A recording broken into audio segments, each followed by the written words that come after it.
Nous sommes toujours avec cette visite du président de la République en Mauritanie. Une forte délégation du secteur privé était de la visite d'État du président de la République en Mauritanie. L'initiative a été saluée par les opérateurs économiques.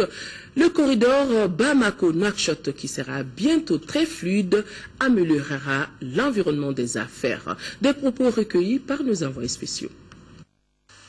Ce voyage a été aussi pour nous, secteur privé, de revoir tous les points d'accord sur le corridor Bamako-Nouakchott. Et je vous dis, tout a été revu. Inch'Allah, dans les prochains jours, dans les prochains mois, le corridor Nouakchott-Bamako sera un corridor viable pour les opérateurs économiques maliens. Nous avons créé un comité d'affaires privé d'hommes d'affaires mauritaniens et maliens. Et nous avons signé cet accord-là. Donc ce comité va suivre tous ces accords-là rapidement. Extrêmement intéressant. Nous avons pu rencontrer un patronat partie mauritanienne extrêmement dynamique, extrêmement imaginatif, et le but de la mission était de parler du corridor principalement parce qu'il ne peut pas y avoir d'échange entre nos secteurs privés tant que le corridor n'est pas ouvert. Donc les préalables ont été posés et je pense qu'on est en bonne voie. Cela sera très important dans notre politique de développement régional. Comme chez nous, ils ont un secteur des transports très dynamique.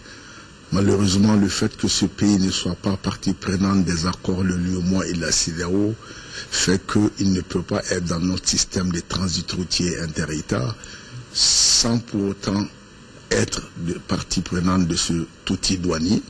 Nous avons pensé mettre quelque chose dans la log qui puisse améliorer l'environnement des affaires et, comme je l'ai dit, la fluidité du transport. Pour nous, les chargeurs, c'est un autre corridor qui s'ouvre. Pour un pays enclavé, cela est une solution de plus pour le Mali. Et je dirais aussi que j'ai vu aussi à Mauritanie une volonté politique. En 48 heures, ce que nous avons réalisé, c'est ce que nous faisons en plusieurs mois ailleurs. Pour vous donner des exemples. Aujourd'hui, le port de Mauritanie nous dit, nous vous faisons des concessions, nous vous faisons des conditions inouïes. Quelles sont les conditions que vous avez ailleurs? Nous vous faisons mieux. Un premier point. Deuxième point, nous savons qu'il y a une distance, il y a un gain de distance.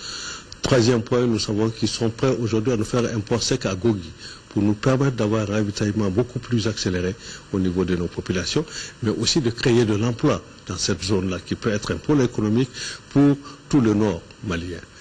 Et aussi, nous avons cette autre possibilité d'agrandir aussi nos entrepôts, de pouvoir aussi donc nous installer là-bas et faire de l'exportation à partir de la Mauritanie, dans des conditions les plus intéressantes. Je pense qu'à ce niveau-là, nous avons eu des dialogues et des échanges avec nos partenaires et opérateurs économiques mauritaniens, ainsi que le secteur financier et bancaire de la Mauritanie, afin de mener une réflexion très approfondie, comment assurer la fluidité, n'est-ce pas, des échanges entre la Mauritanie et le Mali, à travers l'ensemble de ces secteurs prioritaires, et quel accompagnement, quel appui le secteur financier et bancaire peut apporter, n'est-ce pas, à ces opérateurs économiques afin de rendre tout cela opérationnel dans un très proche avenir. L'axe Bamako et chose comme Nouakchott était devenu pratiquement, si j'ose dire comme ça, impraticable à cause du nombre très élevé des postes de contrôle et la façon de contrôler les véhicules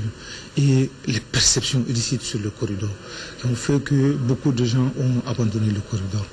Donc cette visite est la bienvenue, il le fallait. C'était beaucoup attendu par les transporteurs et notamment, principalement les transporteurs. Aujourd'hui, je crois qu'avec cette visite, nous allons encore redynamiser, revitaliser encore le corridor et Bamako-Nouakchott.